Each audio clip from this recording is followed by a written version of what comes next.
시작합시다. 자, 우리 강의록 보고 있죠? 네, 강의록 이제 10페이지입니다. 10페이지. 10페이지 3에 시작하겠습니다. 예. 10페이지 3에 플라톤과 아리스토텔레스, 그 다음에, 우리는 이제 교재는 4장이에요. 플라톤과 아리스토텔레스, 그리고 이제 스토아파. 자, 1절 보세요. 플라톤에 보면, 지금 제목을 먼저 봅니다. 플라톤에 대한 생애와 저작에 대해서는 뭐 그냥 읽어보셔도 돼요.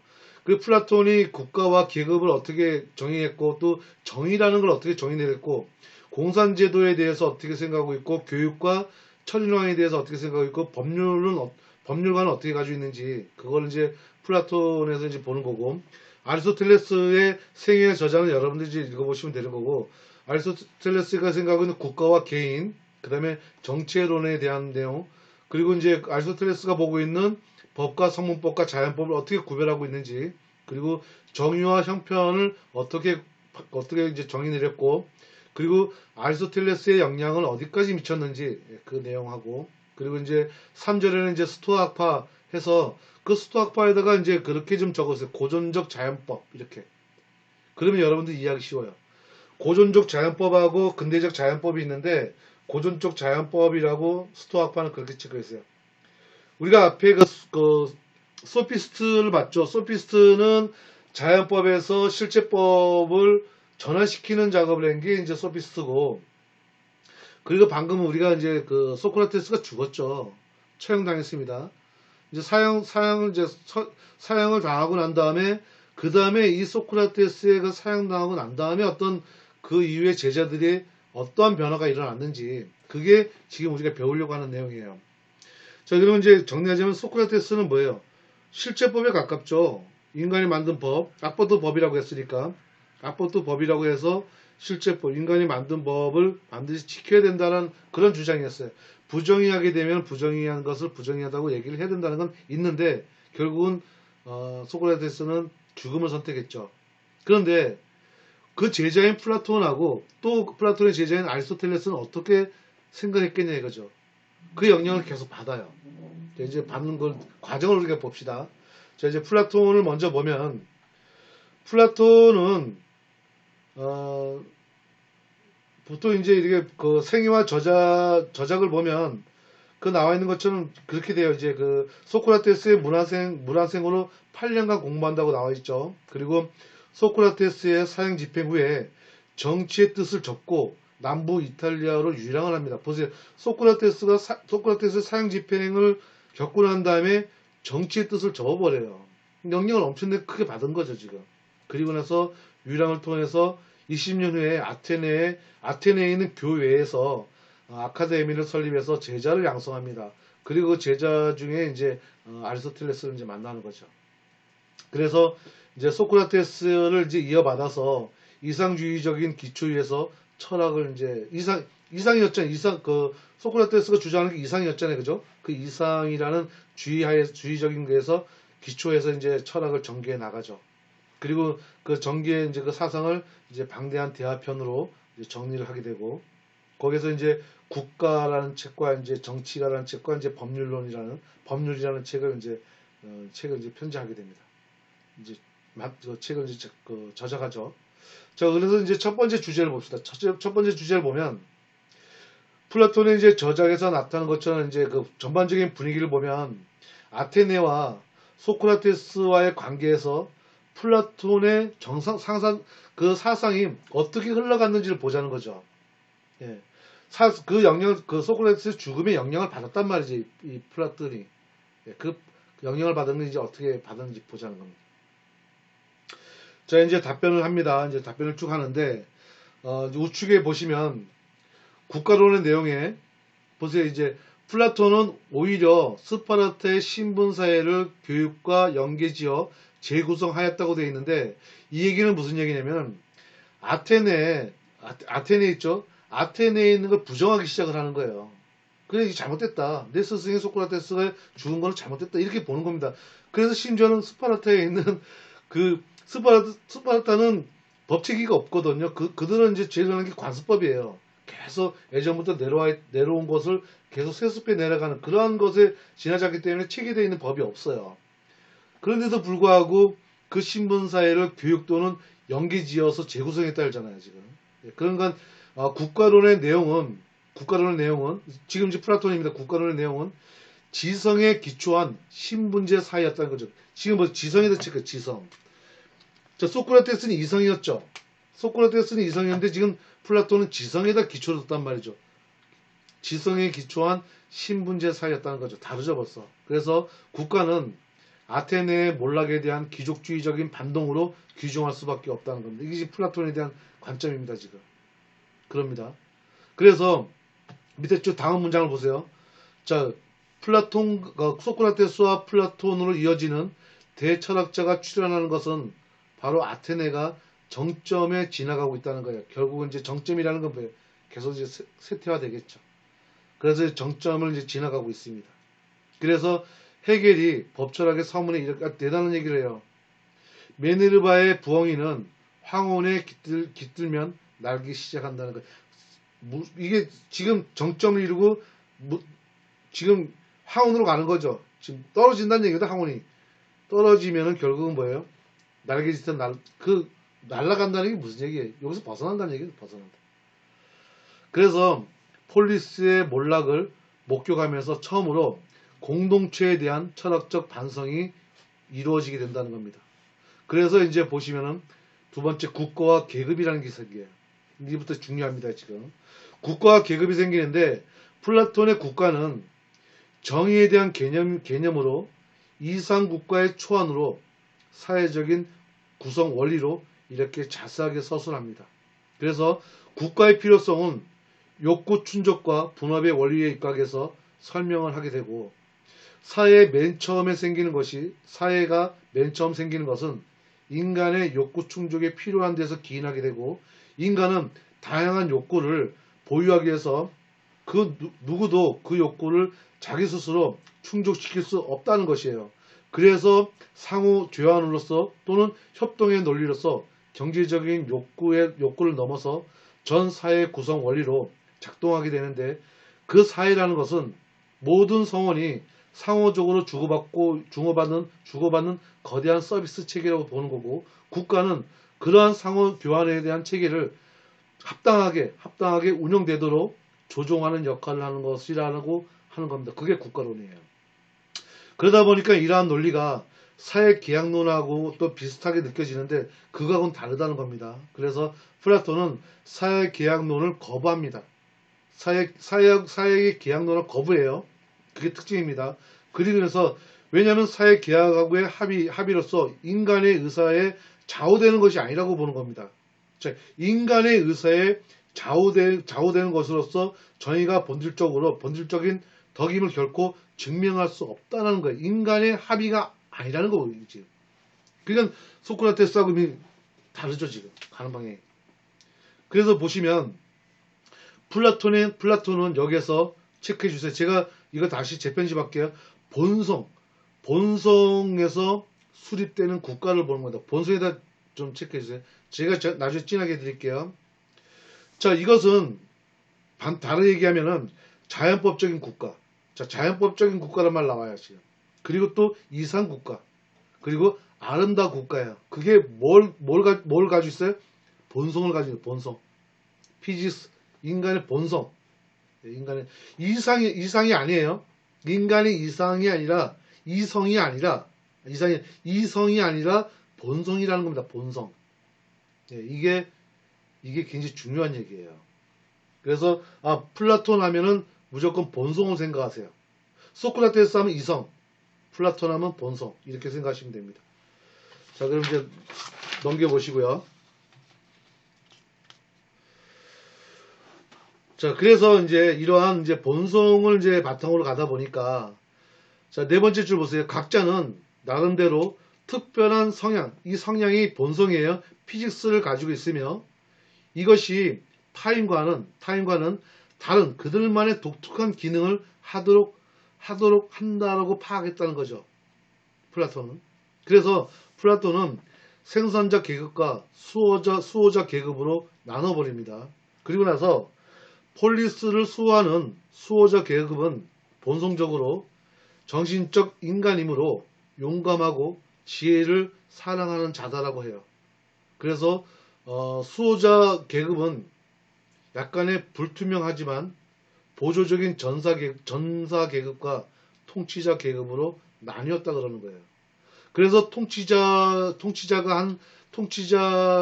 한 사람인 경우에는 철인왕의 왕도 정치가 될 것이고, 그리고 여러 사람이 통치를 담당하는 경우에는 최선자 정치가 될 것이라는 거죠.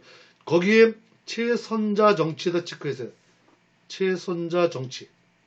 여러 사람이 통치하는 경우에는 최선자 정치. 이게 뒷부분에 또 따라서 나옵니다. 따라서 나오니까요. 이거 여기다 체크해 주세요. 최선자 정치. 저도 여기다가 나름대로 좀 체크해 드릴게요. 자, 그리고 나서 또 생산자 계급이 있었죠. 생산자 계급은 무산대중으로 지금은 프롤레타리아 계급 이런 것을 얘기하는 것은 아니에요. 생산활동에 적합하는 심성을 지닌 사람, 이러한 것은 다 생산자 계급에 속한다라고 본 거예요. 그래서 플라톤의 계급 분류는 혈통이나 신분에 의한 것이 아니라 하나의 소질 또는 교육을 통해서 이루어진다고 해요. 그래서 플라톤이 보세요. 아카데미를 지금 만들었죠. 교육이거든, 교육. 네, 교육을 굉장히 중요시 여겨요. 그리고 또 어떻게 소질, 그 사람이 가지고 있는 소질, 본성이죠, 본성, 피직스. 그래서 이 소질과 교육을 통해서만 이루어진다라고 보는 겁니다. 이 계급, 그 생산자 계급과 수호자 계급이. 네, 그렇게 보시면 되는 거예요. 자, 이제 그 핵심 주제 이해해 보면은 그 플라톤 법사상에서 정의론에 관련돼 가지고 사주덕이 나와요. 이거 별표 3개입니다. 매년마다 나오는 건 아니지만 이제 가끔 이제 나와요. 그래서 올해 나올 수 있을 가능성이 있어요. 자, 플라톤의 사주덕을 보면 외우려고 하지 마시고 이해만 하세요. 그리고 그 문장을 계속 반복적으로 보다 보면, 그리고 시험 문제, 관련된 시험 문제를 보면 이게 이렇게 나오는 거 물어봐요. 지혜, 용기, 절제, 정의라는 이 개념을 물어봐요. 지혜는 무엇이고, 용기는 무엇이고, 절제는 무엇이고, 정의는 무엇이고, 예, 그 개념을 물어보는 거니까 이 개념을 이해하시면 됩니다. 그래서 첫째 지혜를 보세요. 지혜는 전체란 말 나오면 지혜란 말 나오면 돼. 지혜. 자, 같이 연결. 지혜. 전체로서 폴리스가 스스로 잘 관리되고 다른 도시와 도시 국가와 잘 지내는 방법을 조언하는 특별한 지식. 이게 지혜예요. 지혜. 그래서 폴리스 내에 소수의 철학자들에게 발견되는 것, 다수가 아니라 소수의 철학자에게 발견되는 이게 지혜입니다. 자, 그럼 이번엔 용기. 용기는 두려워해야 할 것과 두려워하지 않을 것을 아는 것이에요. 이게 용기예요. 그래서 용기는 군인인 보조적 수호자들에게 발견된다는 겁니다. 얘가. 그리고 이제 철학적 계급인 용기 있는 분류에 속하지만, 세 번째 이제 절제를 보세요. 절제는 생산 계급에 해당하는 부분덕이 아니라, 그냥 생산 계급에서 나오는 것이 아니라 사회 전체에 체크해서 조어와 관련된 조어와 덕, 이것이 절제. 이게 다 키워드입니다. 그러니까 하나의 생산자 계급에 대해서 나오면 안 되는 거예요. 그래서 문장을 그런 식으로 바꿔버리면 잘못된 얘기가 나오는 거죠. 그래서 생산자 계급에 해당하는 부분덕이 아니라 사회 전체의 조어와 거기에 관련된 덕이다. 이게 절제다. 그래서 절제는 여기서 보면 협하음, 그 다음에 화성, 이런 걸로 유사하다는 겁니다. 절제라는 거는 협하음과 화성이다. 그래서 절제는 다수 사람들의 욕망을 소수 수호자들이 조종하는 것을 의미한다는 거예요. 자, 이제 마지막으로 이제 정의입니다. 정의. 자, 정의는 플라톤의 국가에서 정점을 이루는 게 정의예요. 정의. 자, 플라톤 사상의 정의는 개인적인 덕성임과 동시에 사회제도의 덕성이다 라고 보는 거예요. 개인적인 덕성임과 동시에 사회적인 덕성, 이게 정의라는 겁니다. 그래서 다시 정의는 개인 정신의 정의에 의존한다. 개인 정신의 정의에 의존하는 겁니다. 개인 정신의 정의에.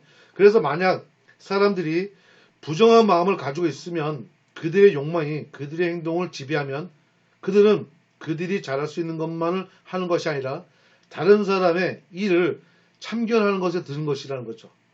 이거는 정의롭지 않은 거죠. 부정한 마음을 가졌기 때문에. 참견. 예. 그리고 이윤축을 몰두하는 그 장사꾼은 정치도 해볼 것이고, 왜 참견하는 거니까. 그리고 또 폴리스의 부정적인 수능에 빠지게 될 것이라는 거예요. 예, 장사꾼들은. 이러한 논리를 기반으로 해서, 자, 플라톤은 개인 정신의 정의에서 플라톤의 정의가 나온다고 보는 것입니다.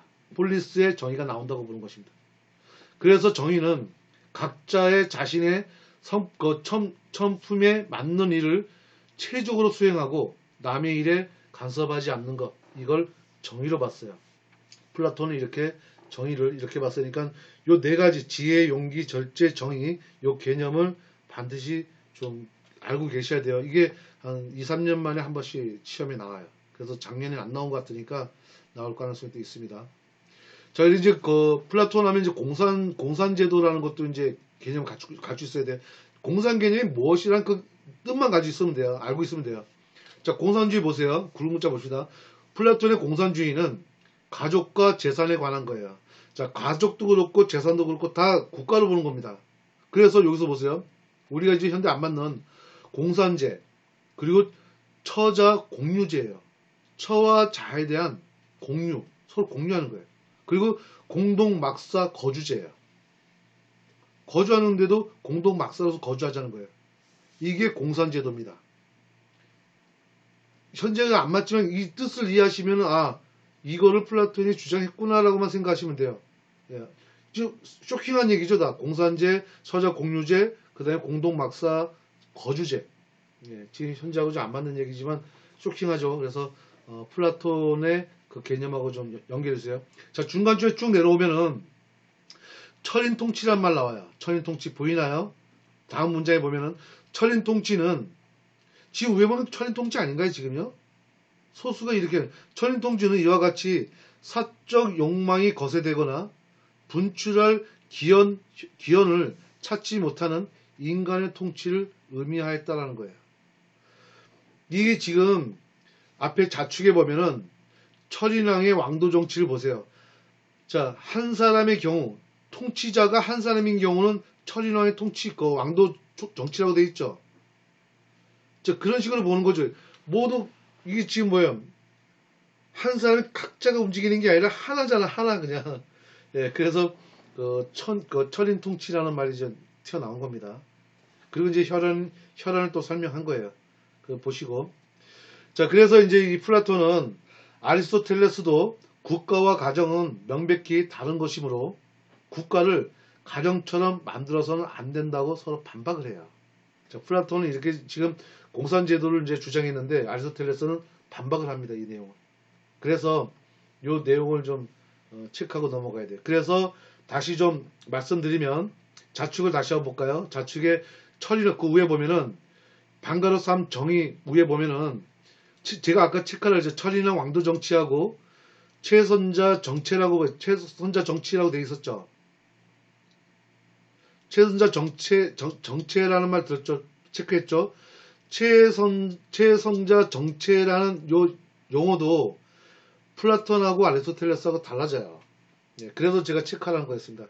최선자 정체, 요것도 좀 꼭 체크해 주세요. 자, 그럼 이제 다시 얘기하면 이제 플라톤은 교육과 이제 천일왕 주장했죠. 교육. 예, 교육을 굉장히 주장을 합니다. 이 소질과 교육을 굉장히 강조를 해요. 자, 교육을 보면 뭐 아카데미를 세웠으니까 중간을 보세요. 플라톤은 일종의 의무교육 제도를 구상합니다. 아카데미를 이제 했으니까 여성 교육도 필요하다고 역설합니다. 쇼킹하죠. 그래서 플라톤은 교육 제도를 두 가지로 나눠서 갑니다. 그건 좀 읽어봐 주시고요. 자, 이제 법률, 플라톤이 생각하고 있는 법률을 보시면 이제 여기 이제 법률에다가 별표 3개를 해주세요. 그리고 여러분들 교과서에 있으면 교과서 좀 잠깐 보실래요? 56페이지. 56페이지 잠깐 봐주세요. 56페이지 법률론이 나와요. 법률론에서 59페이지까지 이제 법률론을 얘기하는데, 지금 여기는 이제 이 책에 있는 내용이 다 들어가 있지 않아요. 그래서 제가 이 책의 내용을 더 여기다 집어넣어 드릴게요. 네, 더 정리해서 집어넣어 드릴게요. 그래서 여기 법률론에 나와 있는 이제 국가와 이제 법률, 이 두 개가 정리가 완전히 될 수 있게끔 정리를 더 추가시킬게요. 제가 이 내용을 더 추가시키겠습니다. 그래서 여러분들 그 교재는 56페이지에서 59페이지인데 여기 내용이 다 들어가 있지 않지만 그래도 이제 요거 내용 가지고 설명을 좀 할게요. 교재 내용 같이. 자, 이제 그 12페이지 이제 우리 그 강의로 법률 보시면 세 번째 줄 끝에 보시면 플라톤의 국가에서 법의 문제가 진지하게 취급되지 않는다는 점은, 자, 다시 얘기하면 지금 플라톤의 국가에서 저술한 국가에서 보면은 법의 문제를 진지하게 취급하지 않았다는 거, 이게 중요합니다. 법의 문제를 진지하게 취급하지 않았다는 게 굉장히 핵심어예요. 그래서 플라톤의 논리를 비춰보면 이것을 자명하게 보는데, 철인왕의 지성이 작동하는 한, 앞에 그 공산제도 맞잖아요. 공산제도 본 것처럼 철인왕의 지성이 작동하는 한은 법은 필요가 없죠. 법을 얘기할 필요가 없잖아요. 잘못된 게 나올 수가 없죠. 예, 그걸 지금 얘기하는 겁니다, 지금. 그래서 다음 쭉 중간을 보면 그 굵은 글자 보이죠? 굵은 글자 바로 위에 두 번째 줄 보면 국가에서에 보이나요? 그 플라톤은 법률에서 굵은 글자 있죠? 바로 위에 두 번째 위에 보면 국가에서에 나오죠? 거기도 이제 중요하기 때문에 봅니다. 이상 국가는 국가에서 이제 플라톤의 국가에서 이상 국가는 정예의 지성이 일반 규칙에 귀속되지 않는 통치 형태였다고 봅니다. 이렇게 통치 형태면 법률에서 논의되는 국가는 법률에 복종하는 국가라고 보는 겁니다. 다시 볼게요. 국가에서 뭐라고 되어 있냐면은 이성 국가는 정예의 지성이 일반 규칙에 구속되지 않는 통치 형태였다면 법률에서 논의하고 있는 국가는 법률에 복종하는 국가로 본다는 겁니다. 예, 이걸 좀 키워드로 보시고, 자, 볼게요. 굵은 걸로. 플라톤은 법률에서 다음과 같이 얘기합니다. 지혜를 강조하는 군주제적 원리와 자유를 강조하는 민주적 원리를 적절하게 배합하여 혼합 정체를 옹호하는 방향으로 논의를 전개했다는 겁니다. 자, 여기서 제가 잠깐 얘기를 하면 이 법률은 플라톤의 마지막 거의 끝마무리에서 나와요. 끝마무리에서 나옵니다. 우리가 사람이 처음에 가지고 있는 사상이 자기 죽을 때까지 계속 유지하는 그 사상은 많지 않아요. 네, 그래서 마찬가지 플라톤도 자기 인생의 마지막 부분에서 이제 국가라는 부분을 이제 만드는데, 거기서 이제 법률이란, 국가는 이제 그 전에 나왔고, 마지막 부분에 이제 법률에 대해서 나옵니다. 법률. 그래서 그 법률에 대해서 바로 이제 굵은 글자 법률에 대한 얘기거든요. 그 법률에 대해서 얘기를 하는데 지금 뭐라고 되어 있어요? 앞에 있는 얘기하고 많이 바뀌죠. 왜? 앞에 있는 얘기는 철이 정치였잖아. 철인왕이 왕권 정치였잖아요. 근데 지금 완전 달라지죠. 어떻게 달라졌어요? 지혜를 강조하면 군주제적 원리가 나오고, 자유를 강조하면 민주적 원리가 나온다라고 방향을 그쪽으로 완전히 논개를 전개해버려요. 근데 이 영향을 누가 받냐면 아리스토텔레스가 받습니다. 자, 그러면 아리스토텔레스는 이걸 가져가겠죠. 그래서 이걸 연결해서 계속 이해하라는 겁니다, 지금. 앞에 있는 국가론하고 이 법률론이 달라요. 주장하는 게 완전 다릅니다, 지금. 그래서 시험 문제에 플라톤의 법률론과 국가론을 잘 물어봐요. 지금 그겁니다. 그래서 제가 교재에 있는 이 법률론을 제가 부족한 부분을 여기다 집어넣겠다는 얘기예요. 이해되셨나요? 그래서 다시 얘기하면은 플라톤의 국가론과 법률론 이 두 개에 대한 개념을 너무 잘 물어보기 때문에 사상이 너무 달라요. 이 법사 사상이 완전 다르기 때문에 우리가 이제 처음에는 국가론에 보면은 철인왕이었는데 지금 법률론에 보면은 완전히 유해져요. 아주 굉장히 유해집니다. 이 사상이 유해지니까 결국 이런 얘기가 나오는 거죠. 그래서 보세요. 다음 문장을 보세요. 플라톤은 법과 관습도 지성의 산물이며 이건 역시 자연적이거나 자연 못지않은 것이라고 생각을 피력한다. 어디? 법률론에다 그게 넣는 거예요. 다르죠. 소크라테스의 영향을 받았으면서도 불구하고 바뀌죠. 그래서 이는 법치에 대한 강력한 옹호가 된다라는 겁니다. 지금. 법치라는 건 이제 나오는 겁니다. 지금. 그래서 법률에서의 이러한 현실주의적이고 법치주의적인 면모에서 이것은 아리스토텔레스의 법사상과 정치사상의 출발점을 이루게 된다는 겁니다. 이게 이제 연속에 쭉 넘어가는 거예요. 자, 그래서 이제 아리스토텔레스를 이제 봅니다. 아리스토텔레스를 보면 이게 이제 끝마무리에 있는 이제 그 플라톤의 법률론에서 이제 출발했다 그랬죠. 아리스토텔레스는. 그래서 이제 그 핵심 주제를 보세요. 3에 보면 플라톤과 비교하여 아리스토텔레스의 사상사적인 의미를 우리는 보자는 겁니다. 자, 그럼 보세요. 굵은 글자 보겠습니다. 플라톤과 아리스토텔레스의 사유 방식은 매우 대조적이라는 거죠. 하지만 완전 대조적은 아니었어요. 플라톤의 마지막에 법률론에 출발했기 때문에 대조적이진 않아요. 자, 하지만 그 앞에 플라톤이 법률론 나오기 전까지 국가론은 굉장히 대조적입니다.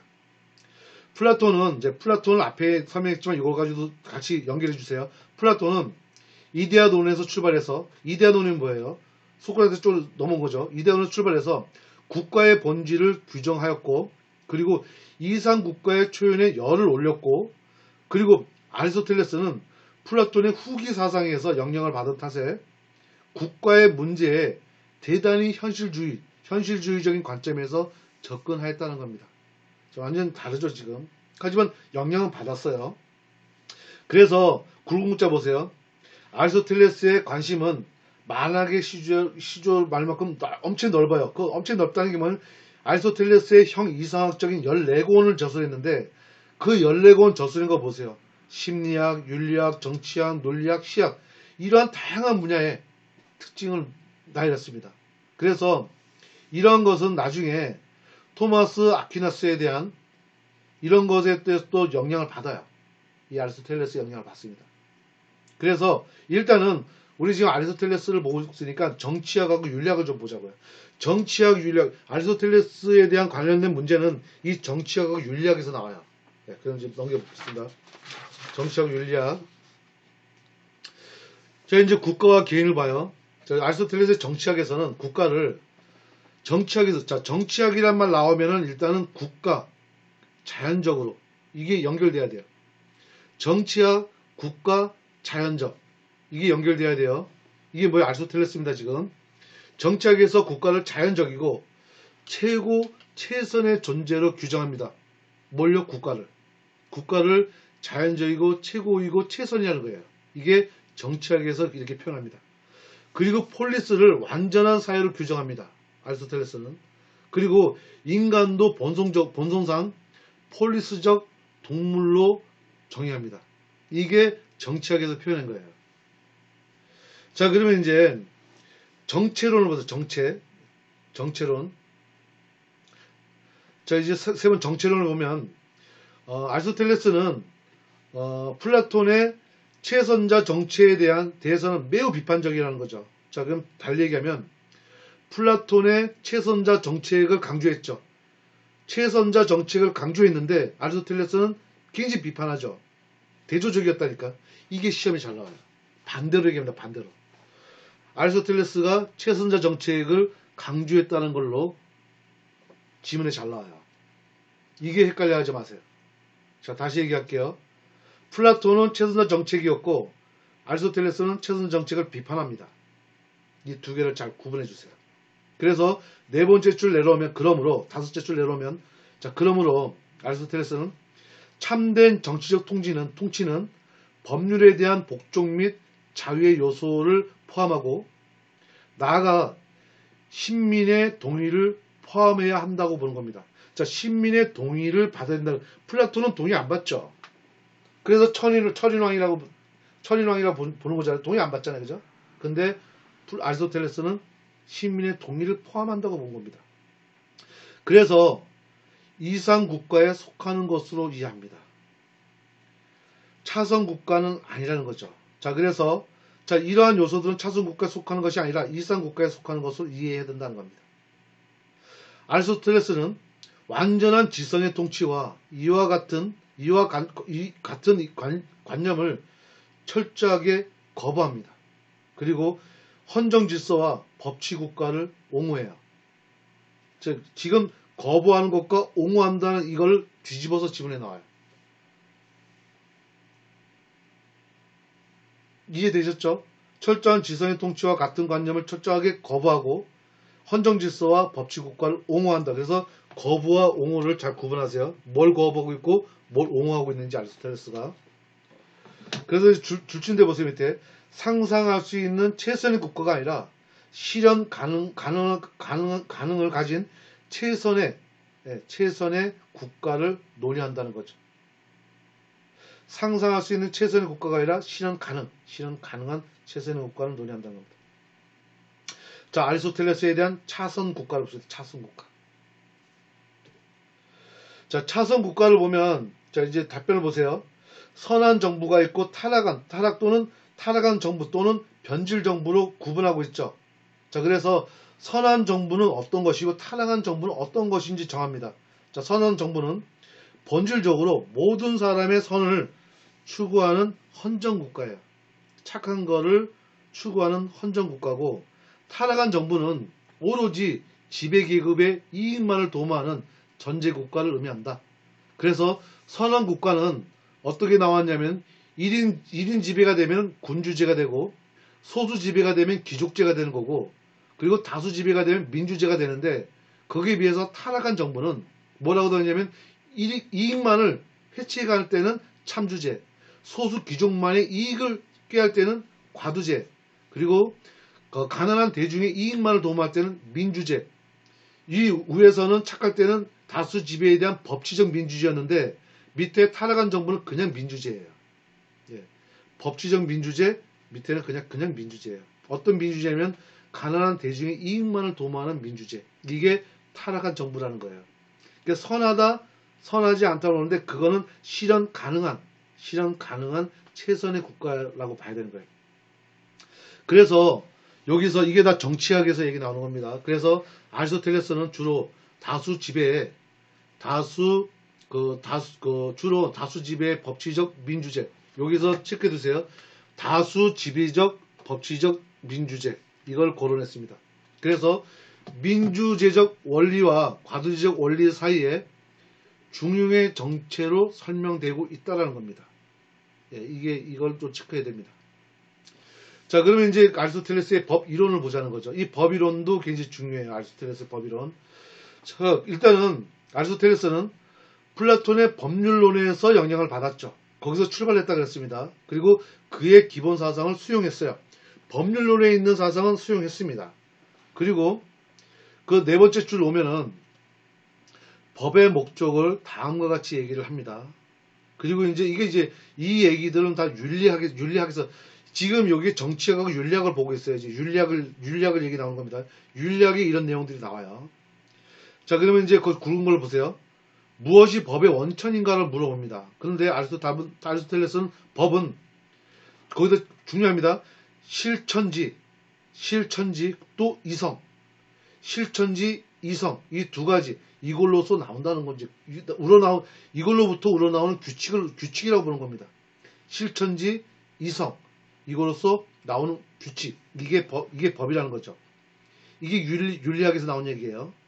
그래서 자연법은 입법자의 재정 행위와 무관하게 확립된 것이다. 자, 중요하죠. 자, 자연법에다 체크해 주시고, 아리스토텔레스는 자연법을 뭐라고 봤어요? 입법자의 재정 행위와 무관하게 확립된 걸, 이 자연법을 지금 얘기하는, 고전적 자연법을 얘기하는 똑같아요. 자연법은 이 재정 행위와 무관하게 확립된 것이라고 본 겁니다. 그래서 입법자는 거기에 간섭하지 말라는 거예요. 그리고 자연법에 특정하게 확립되지 않았을 때는, 그때는 입법자의 재정 행위에 필요하다면 그때 하라는 겁니다. 네. 그래서 이러한 관점을 보면 아리스토텔레스는 또 중요합니다. 이성을 통해서 인식되는 본디 나쁜 것과 실정법에 의해서 금지됨으로써 비로소 나쁜 것을 서로 구별했다는 거예요. 뭐와 뭐를 구별했어요? 이성을 통해서 나쁜 것과 실정법, 이성과 실정법에서 나오는 것을 또 구별했다는 겁니다. 그죠? 네, 이렇게 이제 구별합니다. 그래서 이제 넘겨보시면 그 나머지 부분은 어디가 지금 빠져 있냐면 교재 58페이지를 보세요. 교재 58페이지를 보시면 그 중간에 법의 황금의 현이라고 하거나 지성의 배분이나 이런 표현들 제가 뒤에다 추가시킬게요. 지금 요 내용이 빠졌어요. 여기 지금 밑에 이 내용을 추가만 시켜주면 되거든요. 그래서 제가 추가해서 다시 제가 정리해서 드릴게요. 자, 정의와 형편을 보자고요.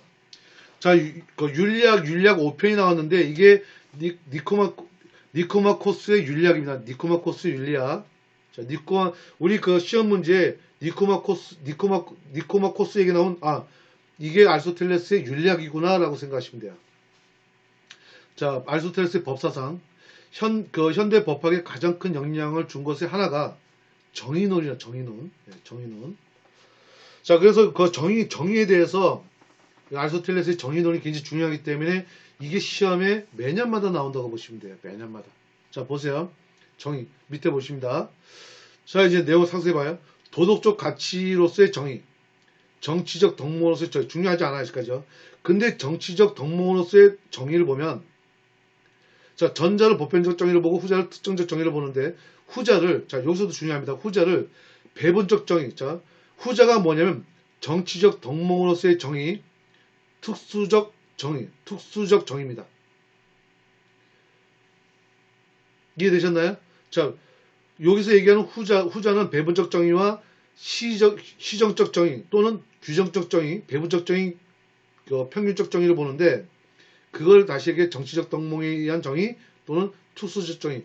자, 정치적 덕목의 정의, 특수적 정의는 안 물어봐요. 그러니까 그건 중요하지 않아요. 자, 일단 배분적 정의와 시정적 정의 또는 평균적 정의, 배분적 정의와 평균적 정의 이걸 두 개를 구분하시면 돼요. 자, 밑에 보십시다.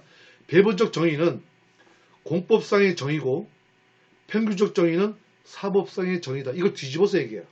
뒤집어서 지문으로 나옵니다. 그러면 잘못된 지문이죠. 자, 배분적 정의는 공법, 그 다음에 평균적 정의는 사법. 우리 민법은 결국은 평균적 정의로 봐야 되는 거예요. 배분적 정의는 우리는 공법으로 봐야 되는 겁니다. 이렇게 접근해 가면 돼요. 자, 그러면 이제 밑에 봅시다. 배분적 정의는 이제 공법인 거죠. 같은 것은 같게, 다른 것은 다르게. 이렇게 요약하면 됩니다. 이걸 또 거꾸로 또 얘기해요. 평균적 정의는 같은 것은 같고, 다른 것은 다르다. 이렇게. 다 잘못된 지문이에요. 그리고 또 배분적 정의는 그 두 번째 줄 내려오면은 기하학적 비례, 기하학적 평등. 이게 배분적 정의예요. 저 어려운 얘기죠.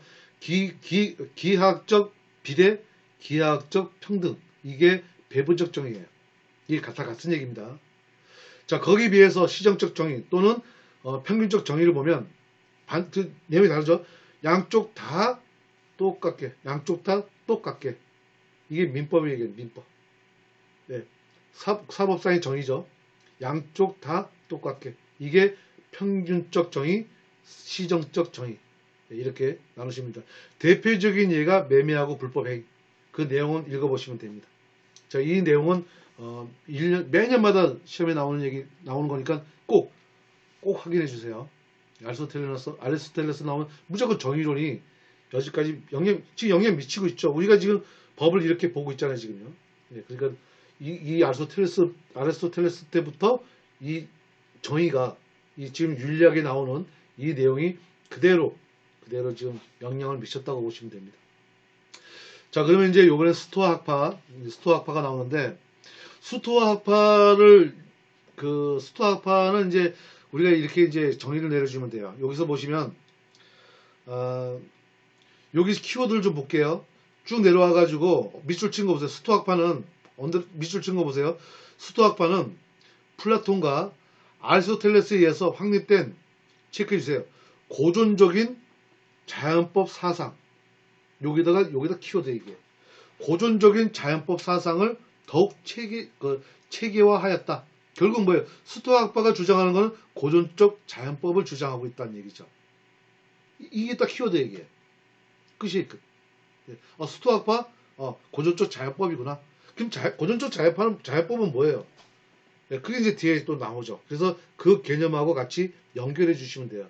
그래서 세 줄 밑으로 내려오면 자, 그 사상도 중요합니다. 보편적인 성향을 띠고 있다. 그럼 보편적인 성향이에요. 예, 이게 굉장히 중요한 키워드예요. 이것도 제가 강조해서 다시 편집할게요. 보편적인 성향을 띠고 있다는 게 키워드입니다. 예, 그래서 고전적인 자연법 사상 그리고 보편주의적인 성향 이게 키워드입니다. 그래서 다시 언더라인 근거 보세요. 자, 그래서 보시면은 인간은 누구나 평등하다고 보았으며 동등하게 완전한 삶을 향유할 수 있다는 인간과 신의 세계. 네, 이게 중요한 키워드예요. 그래서 이거를 지금 이게 뭐에 대한 지금 그 정의냐면은 코스모폴리스에 대한 정의예요. 다시 얘기할게요. 코스모폴리스란 인간은 누구나 평등하고 그 다음에 동등하게 완전한 삶을 향유할 수 있고 인간과 신의 세계 이것이 다 함께라는 거예요. 그게 코스모폴리스입니다. 코스모폴리스란 해가지고 요것도 제가 다시 재정리해서 제가 편집해 놓겠습니다. 그래서 코스모폴리스는 이렇게 간단하게 좀 보시고 그냥 결국은 이제 동일선을 보는 겁니다. 이제 신이 나오죠. 그게 고전적 자연법의 사상이에요. 지금. 자, 이제 넘겨보세요. 자, 그래서 스토아학파에 대한 자연법론이 나오죠. 이게 굉장히 중요합니다. 여기서 이것도 2, 3년에 한 번씩 시험 문제에 나오는 내용이에요. 자, 봅시다. 소피스트 아까 봤죠? 소피스트가 뭐라 그랬어요? 소피스트는 자연법에서 자연학에서 인간학으로 넘어가는 전환됐다 그랬죠. 예, 그 얘기를 합니다. 소피스트 일의 자연법을 피시스, 본성이죠. 피시스로 실정법을 노모스로 불렀어요. 예, 우리가 실정법을 노모스, 그 다음에 자연법을 피시스로 본 겁니다. 불렀지만 지금 스토아학파는 이렇게 안 불러요. 밑에 보면 테시스로 봅니다. 테시스라는 걸로 이제 정의 내립니다. 그래서 이 얘기는 뭐냐면 밑에 스토아학파의 법을 굉장히 중요한 이유입니다. 영원법, 자연법, 인정법 이렇게 넘어가요. 그래서 이 영원법은 신이 만든 법이고 자연은 자연스럽게 만든 법이고 영원법은 절대적인 법입니다. 그리고 자연법은 이제 우리가 얘기하는 이제 고전적 자연법을 얘기하는 거고 인정법이 인간이 만든 실정법을 얘기하는 거예요. 그래서 영원법 보세요. 영원법은 영원하고 불변적인 법이자 세계 이성이다 이거죠. 그래서 자연현상뿐만 아니라 인간 사회에서의 타당한 존재 법칙 이게 영원법 최상의 법이에요. 스토아학파가 얘기하는 최상의 법. 그 다음에 법이 자연법이죠. 그래서 영원법은 최고의 도덕적 기준을 가지고 있습니다. 이게 지금 스토아학파가 주장하는 거예요. 그래서 스토아학파의 영원법은 그 자체가 당위 질서라기보다는 존재 질서예요. 존재 질서입니다. 당위도 아니에요. 존재 더 위입니다. 더 위. 그리고 여기서 이제 그 밑에 언더라인 근거 보세요. 신과 뭐 세계 질서를 연결지는 스토아학파의 사상은 이렇게 쭉 나왔는데 기독교적인 자연법론의 토양이 되고 이건 뒤에 또 나오는 거죠. 또 자, 세네카는 이렇게 주장을 합니다. 자연법론의 기독교화 과정에서 결정적인 기여를 했다. 뭐가 스토아학파가. 세네카가 이제 그렇게 지금 결국은 이제 이게 신법하고 연결해 넘어가는 겁니다. 그래서 인간 사회에 대해서 선과 악의 판단 기준을 가져갑니다. 영원법이. 자, 그 다음에 이제 자연법. 그 다음에 나오는 게 이제 자연법이에요. 그리고 또 나오는 게 이제 영원법이고. 그래서 이 대목이 굉장히 중요한 얘기입니다. 그리고 이제 쭉 나가서 이제 마지막 부분을 봅시다. 마지막 부분을 보면, 자, 이게 스토아학파가 법을 3분하는 방식으로 세 개로 나눴죠. 영원법, 자연법, 인정법 세 개로 3분하는 방식으로 기독교적인 성격에 부여하는 가운데 아쿠아티누스하고 아큐아누스에게 전수가 됩니다. 그러면 이제 우리가 이제 중세법에 이제 이게 영향을 미쳐요. 예, 스토아학파, 이게 자연법에 영향을 미칩니다. 그래서 여러분들은 이게 여기서 끝나는 게 아니라 계속 뭔가 연결해서 가요, 지금. 그래서, 이런 학파들의 스토아학파의 대표적인 게 이제 키케로인데, 이 키케로를 잠깐 보고 가자는 거죠. 자, 키케로 좀 보겠습니다. 키케로를 보면, 키케로 중간에 보면 이제 그런 거 보세요. 의무론, 국가론, 법률론이 있는데, 키케로는 인간의 공동생활 영역을 단계별로 고려합니다. 자, 보세요. 중요한 거는 요 체크해 보세요. 인간의 뭐냐면 공동생활 영역. 키케로가 공동생활 영역, 가정, 국가, 인류 공동체, 그리고 신과 인간의 공동체. 마지막 단계가 신과 인간의 공동체라는 거예요. 네. 이게 키케로가 주장하는 이제 단계입니다. 그게 인간 공동생활의 단계라는 거죠. 자, 쭉 내려와서 거기서 여섯 번째 줄 내려오면, 자, 또한 나온다 해서 키케로는 보이나요? 자, 거기다 이제 체크합니다. 제가 다시 체크해 드릴게요. 키케로는 신과 인간의 윤리적 공동체를 최종 단계로 가져갑니다. 자, 다시 보세요. 앞에 봤죠? 신과 인간의 공동체를 최종 단계로 고안했죠. 그리고 밑에 줄 보세요. 자, 아리스토텔레스처럼 국가를 직접 인류 공동체로 생각하지 않고 정의와 공익의 바탕을 둔, 중요합니다. 정의와 공익의 바탕을 뒀다는 거예요. 그냥 직접 법 공동체를 보지 않고, 아니, 그 직접 인류 공동체가 아니라 정의와 공익의 바탕을 둔 법 공동체라는 겁니다. 이게 굉장히 중요한 얘기예요. 키케로가 결국은 이제 얘기하는 것은 정의와 공익의 바탕을 둔 법 공동체. 이게 결국은 뭐예요? 신과 인간의 공동체라는 거죠.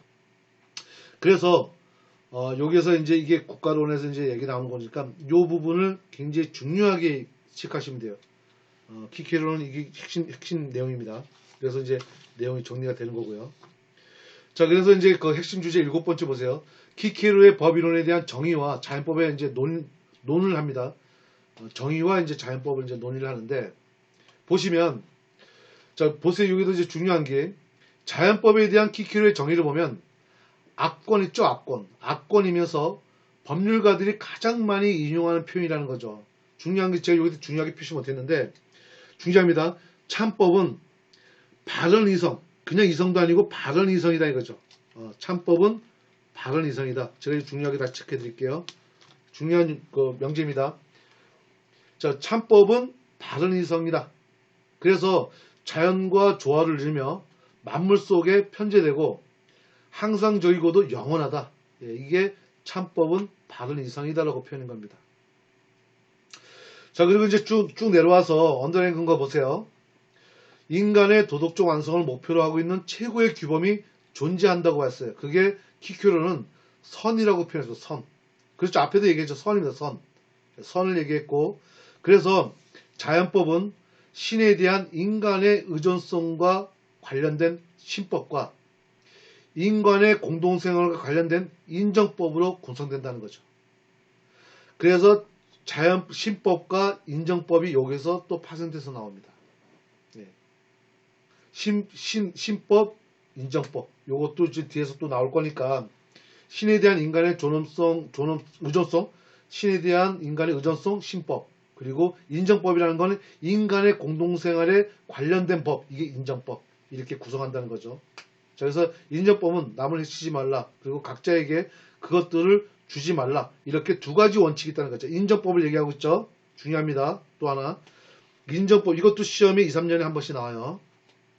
그래서 키케로의 자연법에 따르는 체크합니다. 광의의 정의, 그리고 협의의 정의. 이렇게 나오죠. 지금. 두 가지 원칙이 있는데, 광의의 정의, 협의의 정의예요. 자, 광의의 정의는 자연법에 따르는 것. 앞에 나왔죠. 자연법에 따르는 것이 광의의 정의고요. 협의의 정의는 각자에게 그것을 주어진 것이라 그랬어요. 개인은 굉장히 중요시 여기죠. 인간도 굉장히 중요시 여기니까. 그래서 협의의 정의는 각자에게 그의 것을 주는 것이 협의의 정의. 광의의 정의는 자연에 따르는 것. 이렇게 두 가지로 나눕니다. 그래서 이걸 자연법으로부터 시민법하고 만민법으로 구별하게 되었다. 그리고 이러한 사상은 마지막에 보면 고대의 법치주의와 귀족의 공화제 사상으로 할 수 있다는 거죠. 자, 이제 여기까지가 이제 키케로까지가 그 사장인데, 지금 제가 중요하다는 이 부분들이 다 시험에 나오는 부분들이에요. 그래서 여러분들이 지금 이제 여기까지입니다. 강의는 여기까지고 혹시 질문 있나요? 질문 있는 분 질문해 주세요.